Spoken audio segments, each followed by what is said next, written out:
Good morning. We have heard people talk of emotionally intelligence. The emotional intelligence that people talk about and talk about in a large number is often not known. What is emotional intelligence? This is a feature in your character, in your psyche, that can mean a lot of a difference between behaving in a socially acceptable way and being considered out of line. While a lot of people know that it's good to be emotionally intelligent, they hardly know what it is. And in case you want to be deemed to have empathy, deemed to be a part of the cosmos, without in any way looking like an injured nose on an innocent face, then you should know how to spot it. This quality, emotional intelligence, is basically the way you perceive things, you understand things, you express things. And when I say things, I mean emotions, because you're talking of the emotions, and manage your emotions. So way of managing after understanding and perceiving them properly and expressing them is being emotionally intelligent. Now, since you want to be a part of the cosmos and you want to develop in you the capability of being emotionally intelligent, how do you do it? Are you aware about the capability that you have? But you can develop being emotionally intelligent only when you understand how to recognize this quality in yourself. The perception of the capabilities of being emotionally intelligent are extremely important. Improved emotional intelligence is very useful in all sorts of circumstances, whether you are at work, whether you are at home, or just having a cup of coffee or a beer with your friends. This is one of those things which you do without even really thinking. As a matter of fact, that should be the way it should be with most of the people. But unfortunately, people do not recognize it, and since they do not recognize it, they do not develop emotional intelligence. So in case you want to know whether you are emotionally intelligent or not, let me tell you there are basically 4 characteristics to know whether you are an emotionally intelligent person or an emotionally unintelligent person. Majority of the people in this world are emotionally unintelligent. If I tell you that 2 out of 1,000 are on the borderline and the rest all are below, and 1 out of 10,000 is really emotionally intelligent, you can understand how rare the quality is.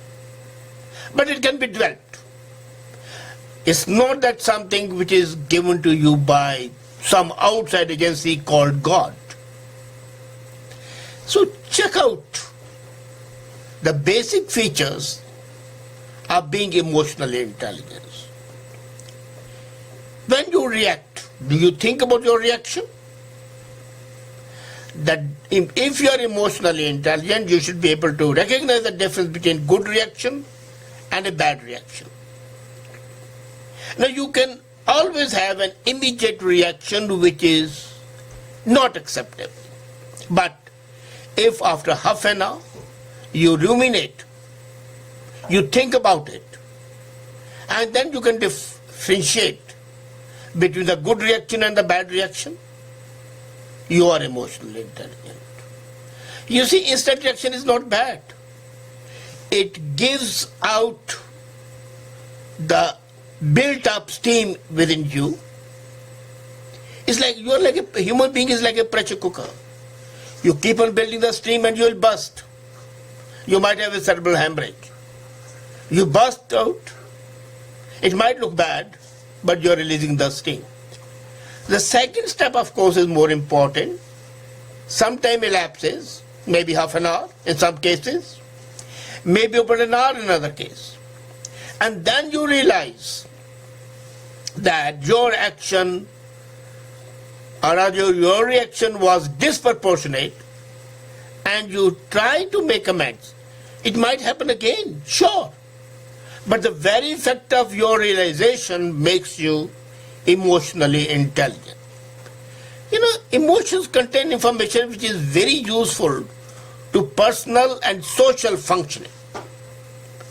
But sometimes these emotions overwhelm us and make us act in the way we would rather not act. The people who are not emotionally intelligent or have less emotional intelligence also react, but they do not give themselves time to weigh the pros and cons after the outburst. They are less able to regulate their feelings and are more likely to have difficulty functioning socially. And the result of that is that they develop depressive capabilities. They are not talking about it. They are not sharing their emotions. And naturally they suppress themselves. They suppress their feelings and become depressive personalities.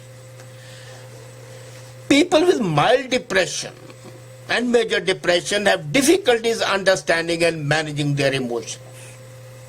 And research has shown that the lower emotionally intelligent people are always having depressive symptoms, even if they are not clinically depressed.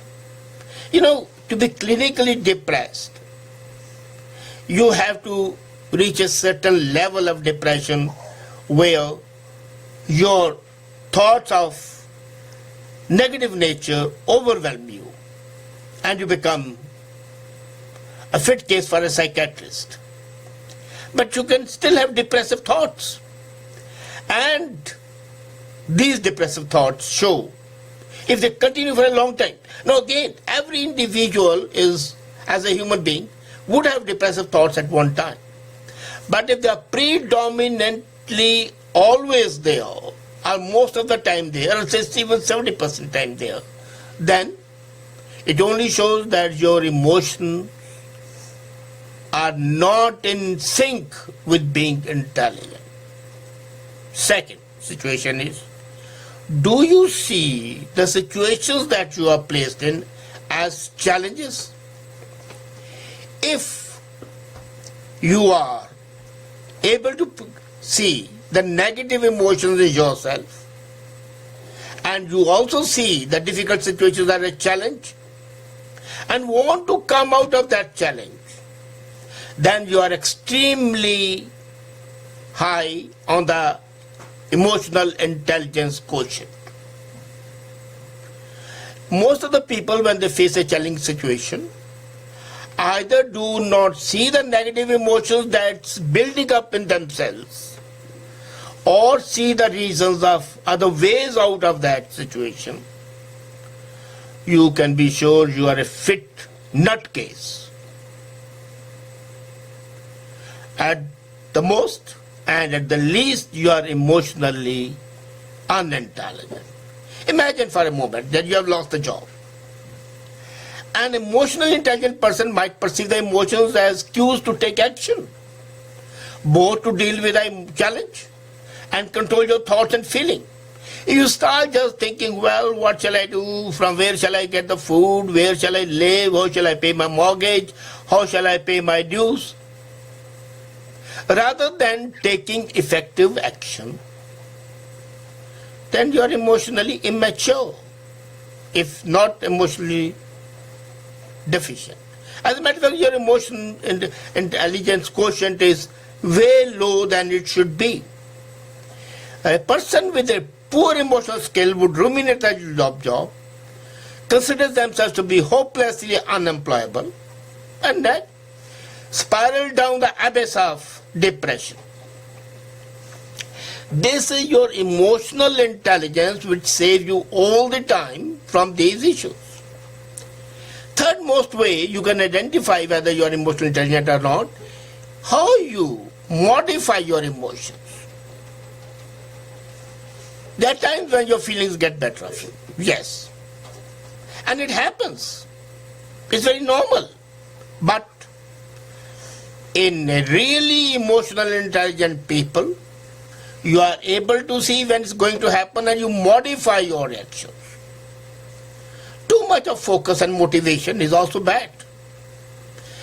As too much anxiety can block cognitive achievement, your capability to logically think. If you are too anxious, you cannot think properly. But in case you are not too anxious and you have a negative emotion at that time, but then you know, okay, I'll get over it, then you definitely are better. Knowing how to find the sweet spot between too little anxiety and too much anxiety. You know, if you have too little anxiety, then you are absolutely failure, because being a bit anxious, being a bit afraid is human. A person who says he's never afraid is either telling a lie or he's not a human being. But you have got to have a fine balance between excessive anxiety and a reasonable anxiety. And that I call the sweet spot. It is, in fact, moderation, that's the key when it comes to managing your emotions. Emotionally intelligent people know this and modify their emotions appropriately. Coming back to the first thing which I said, that you can lose your emotion all of a sudden, you can go in an outburst. But after half an hour, if you think, yes, my emotion was wrong, and you regret it, whether you say sorry or not is immaterial, but in the heart of hearts, if you have regretted it, you are emotionally intelligent. And then this emotion is the reason that emotional intelligence is related to a lower level of anxiety, whatever the situation is. And I must say that I in my life, with my wife and myself, we have faced a lot of situations. But it was always, at least my wife's persistent high hope and companionship that let me come out of the depression. Or rather, let me not go into the depression at all, because while I was a bit more anxious, she was not at all anxious. She was anxious as a human being should be, but with a positive attitude. And now comes the most important part.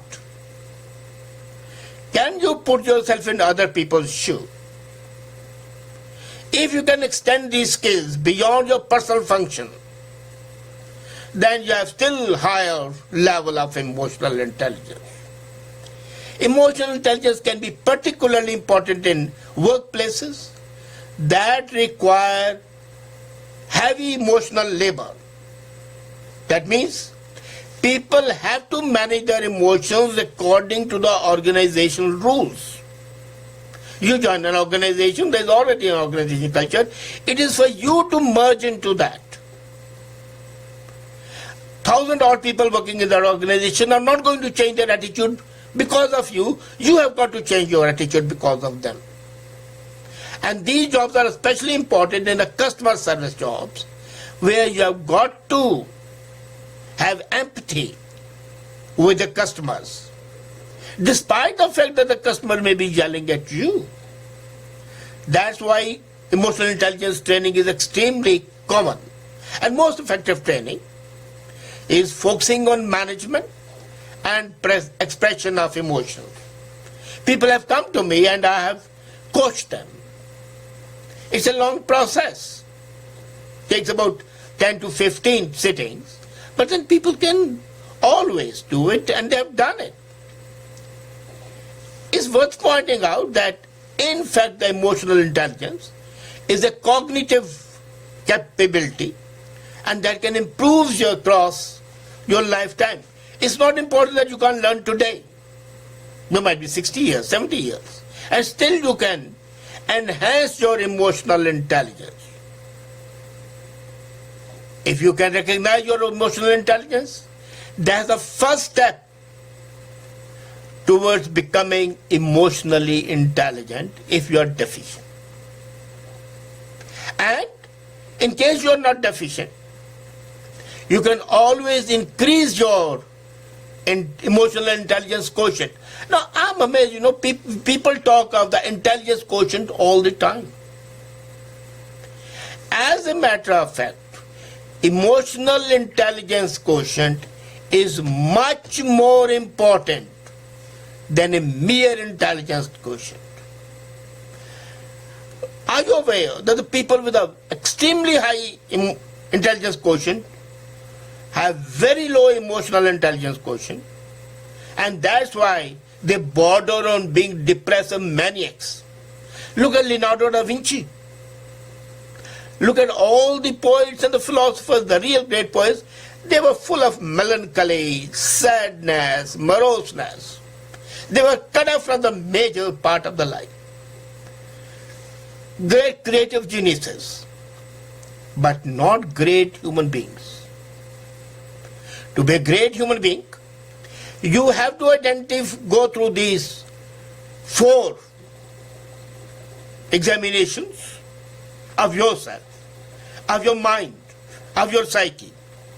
Find out where your emotional quotient, intelligence quotient is. If it is below acceptable level, take action how to improve it. The higher your emotional intelligence quotient, higher would you become a human being, a better human being, and be able to manage any situation. Emotional intelligence quotient enhances your perceptions, your thoughts, your capability to deal with the situations, and is a sure road to personal and professional success. Think about it. Thank you.